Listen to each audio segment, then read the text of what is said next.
बिस्मिल्लाहिर्रहमानिर्रहीम। अस्सलाम वालेकुम स्टूडेंट्स। आज हमारा टॉपिक ऑफ डिस्कशन है that is going to be the raw water treatment. इससे पहले हम लोगों ने देखा था कि दैट वाटर ट्रीटमेंट क्यों जरूरी है।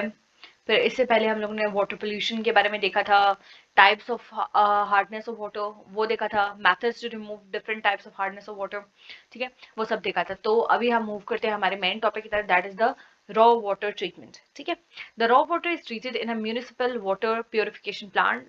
क्या है कि रॉ वाटर को ट्रीट किया जाएगा एक वाटर प्योरिफिकेशन प्लांट में, ठीक है, that is the municipal water purification plant. ठीक है, to make it fit for drinking and domestic purposes, यानी घर डोमेस्टिक कौन से होते हैं, हाउस होल्ड पर्पसेस बेसिकली होते हैं, ठीक है, एंड ड्रिंकिंग के लिए इसको फिट बनाया जा सके इस वाटर को, ठीक है, यानी इसके अंदर से different type of chemicals, bacteria, contaminants वगैरह को रिमूव किया जा सके, ठीक है, और फिर इस पानी को जो है वो इतना फेवरेबल बना दिया जाए, इतना प्योर कर दिया जाए कि इसको इजिली जो है वो घरों में पिया जा सके और इसकी वजह से कोई डिजीजेस कॉज ना हो। ठीक है, it consist of basically 4 important steps, जिसमें से फर्स्ट स्टेप है सेडिमेंटेशन, सेकंड स्टेप होगा coagulation, third is the filtration and fourth is the chlorination. Her step जो है वो कुछ स्टूडेंट्स ऐसा करते हैं कि एक स्टेप के बाद दूसरा स्टेप नहीं याद आ रहा तो तीसरे को पहले लिख दिया और फिर जो याद आया उसको लिख दिया। नो, ये स्टेप बाय स्टेप प्रोसेस है, पहले एक स्टेप होगा, फिर दूसरा, फिर तीसरा, फिर चौथा। ठीक है, तो आपने स्टेप्स को मिक्सअप नहीं करना, ठीक है, इनकी पोजिशन चेंज नहीं करनी, और जिस स्टेप में जो चीज हो रही है उसको उसी तरह लिखना है, किसी और स्टेप को की जगह हेडिंग दे के और दूसरा स्टेप नहीं लिख देना। ठीक है, अच्छा, सबसे पहले दैट इज सेडिमेंटेशन। ठीक है, सेडिमेंटेशन के वर्ड से ही यहाँ पर आपको समझ आ गया कि यहाँ पर सेडिमेंट्स की फॉर्म में जो है वो पानी को लिया जाता है। असल में क्या होता है कि दैट वाटर को एक लार्ज रिजर्वायर में कुछ टाइम के लिए स्टैंड कर लिया जाता है। ठीक है, रिजर्वायर क्या होता है, कोई भी ऐसी बड़ा सा कंटेनर या कोई भी ऐसी बड़ी सी जगह, जैसे सपोज तालाब वगैरह हो गया, जिसके अंदर पानी को थोड़ी देर के लिए स्टिल रखा जाए, स्टैंड रखा जाए। ठीक है, अब क्या होगा कि दैट जो सस्पेंडेड मैटर होगा it will sink to the bottom. जितने भी सेडिमेंट्स वगैरह होंगे वो क्या करेंगे, उस रिजर्वायर के नीचे जाके यहाँ पर गैदर हो जाएंगे। ठीक है, और ऊपर क्या हो जाएगा, पानी रह जाएगा। तो आप यहाँ से पानी को रिमूव कर सकते हैं और इन सेडिमेंट्स को नीचे रहने देंगे और जो कि बाद में रिमूव कर लिए जाएंगे। दिस प्रोसेस और this step is known as sedimentation. Okay, second step क्या है, coagulation. In this process, the water which is treated with slake lime and alum, ठीक है, आप क्या करते हैं, वाटर को slake lime that is calcium hydroxide और alum that is aluminium sulphate उसके साथ रिएक्ट करते हैं। ठीक है, these materials react to form a gelatinous mass of aluminium hydroxide। सबसे पहले क्या करते हैं, ये स्लेक लाइम और एलम एक दूसरे के साथ रिएक्ट करते हैं, ठीक है, और इसके नतीजे में क्या बनाते हैं, एल्यूमिनियम हाइड्रोक्साइड बनाते हैं।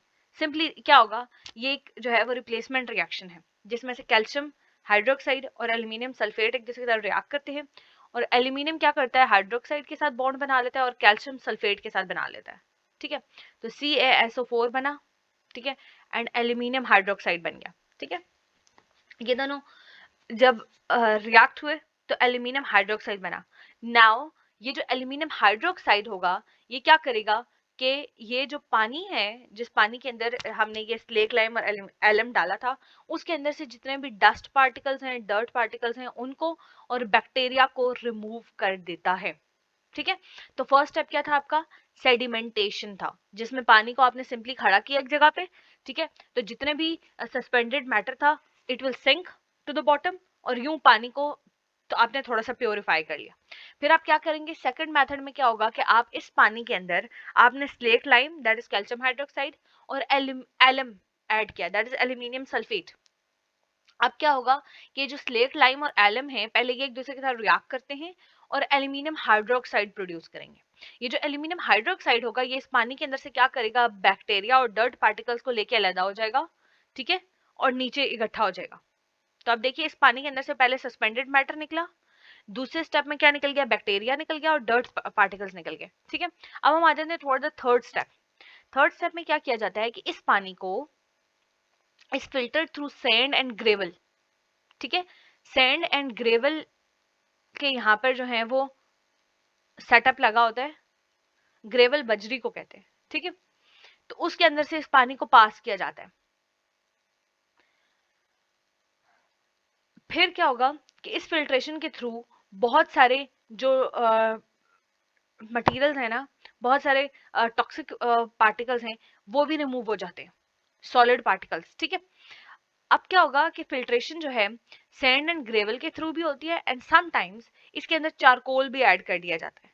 ठीक है, तो उस चारकोल की वजह से क्या होता है कि जो कलर्ड और ओडोरस कंपाउंड्स होते हैं, यानी ऐसे कंपाउंड जिनकी वजह से पानी का कलर चेंज हो रहा है, सपोज ट्रांसपेरेंट कलर के बजाय पिंक कलर आ रहा है या ग्रीन सा कलर आ रहा है, ठीक है, तो वो रिमूव हो जाते हैं थ्रू द चारकोल। इसके साथ साथ उस पानी के अंदर से अगर कोई स्मेल आ रही है बिकॉज ऑफ सम केमिकल्स, तो वो केमिकल्स भी जो है वो रिमूव हो जाते हैं, जिसकी वजह से वो स्मेल भी जो है वो उस पानी से खत्म हो जाती है।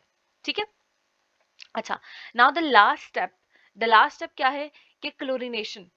क्लोरीनेशन में क्या होगा कि क्लोरीन जो है, as the name indicates, chlorine add कर दिया जाता है इनटू दैट वाटर, ठीक है, जो कि फिल्ट्रेशन से पास होके आया है। अब क्या होगा कि दैट ये जो क्लोरीन है, ये बहुत सारे जो बैक्टीरिया हैं, फर्स्ट स्टेप में सॉरी सेकंड स्टेप में देखिए यहाँ पर बैक्टीरिया रिमूव हुए थे ना because of the aluminium hydroxide. ठीक है, लेकिन क्या हुआ, बहुत सारे बैक्टीरिया ऐसे बातें बच गए होंगे। अब वो जो स्मॉल साइज के बैक्टीरिया थे उनको क्या किया जाता है, उनकी वजह से क्लोरीन ऐड किया जाता है, और इस क्लोरीन के एडिशन की वजह से क्या हो जाता है कि बैक्टीरिया जो है वो मर जाते हैं। अब क्या होगा कि ये असल में क्लोरीन क्या करता है, वाटर के साथ रिएक्ट करता है और एक हाइपोक्लोरस एसिड फॉर्म करता है। ये एसिड जो है वो बहुत ज्यादा स्ट्रॉन्ग एसिड है, जो कि क्या कर देता है, बैक्टीरिया को किल कर देता है। ठीक है, तो रिमेनिंग जो वाटर फिर आपके पास बचता है, that is the pure water. देखिए असल में क्या है, सबसे पहला स्टेप, रॉ वाटर आया आपके पास, आपने उसको एक जगह रिजर्वायर में खड़ा कर दिया, जितने भी सस्पेंडेड मैटर थे वो सारे उसके अंदर से निकल गए। ओके, सेकेंड स्टेप में कोगुलेशन है, जिसमें क्या किया जाता है कि आपने स्लेक लाइम और एलम ऐड कर दिया। वो स्लेक लाइम और एलम एक दूसरे के साथ रिएक्ट करके एक एल्यूमिनियम हाइड्रोक्साइड बनाते हैं। एल्यूमिनियम हाइड्रोक्साइड क्या होगा, जेली टाइप होगा। जब ये जेली टाइप होगा तो देखिए बैक्टीरिया और डर्ट पार्टिकल्स इसके साथ चिपक जाएंगे और ये जेली जाके नीचे वाटर के खड़ी हो जाएगी। ठीक है, और आप उस जेली को फिर रिमूव कर देंगे along with the dirt particles और बैक्टीरिया, और ऊपर का पानी जो है वो थोड़ा साफ हो गया। अब उस पानी को आपने पास करना है थ्रू फिल्टर्स। ठीक है, पहले सैंड फिल्टर्स होंगे, फिर ग्रेवल फिल्टर्स होंगे। ठीक है, उन फिल्टर से पास करना है। फिर इसके साथ साथ आप क्या करते हैं, फिल्ट्रेशन के लिए चारकोल भी ऐड कर लेते हैं। चारकोल तब ऐड होगा जब आपके पानी के अंदर कोई कलर होगा, ठीक है, कलर कंपाउंड्स मौजूद होंगे या फिर ओडोरस कंपाउंड्स मौजूद होंगे जिसकी वजह से पानी के अंदर से स्मेल आ रही है, तो वो भी क्या हो जाएगा, वो उसको थोड़ा प्योर कर देगा। नाउ अब लास्ट स्टेप क्या आ जाता है, क्लोरीनेशन आ जाता है। क्लोरीनेशन में ये होगा कि आपने क्या करना है कि क्लोरीन ऐड कर देना है। ये क्लोरीन क्या करेगा, पानी के साथ रिएक्ट करेगा और हाइपोक्लोरस एसिड बनाएगा। ये जो हाइपोक्लोरस एसिड है ये एक स्ट्रॉन्ग एसिड है। ये क्या कर देता है, जितने भी बैक्टीरिया मौजूद हैं इनटू द वाटर, उन सबको किल कर देगा, और यूं आपके पास 4 स्टेप्स के बाद फाइनली प्योर वाटर आ जाता है, that is going to be fit for domestic purposes, household purposes. ठीक है, और ड्रिंकिंग के लिए भी ये वाटर फिर फिट हो जाता है। क्यों, क्योंकि इसके अंदर डस्ट पार्टिकल्स नहीं है, कलर्ड कंपाउंड्स नहीं है, ओडोरस कंपाउंड्स नहीं है, बैक्टीरिया नहीं है। ठीक है, सो ये क्या हो जाएगा, इसके अंदर सस्पेंडेड मटेरियल्स भी नहीं है, तो ये प्योरीफाई हो जाता है पानी, और आप इसको ड्रिंकिंग पर्पसेस के लिए यूज कर सकते हैं। नेक्स्ट जो हम टॉपिक करेंगे ना, that is going to be the sewage water treatment.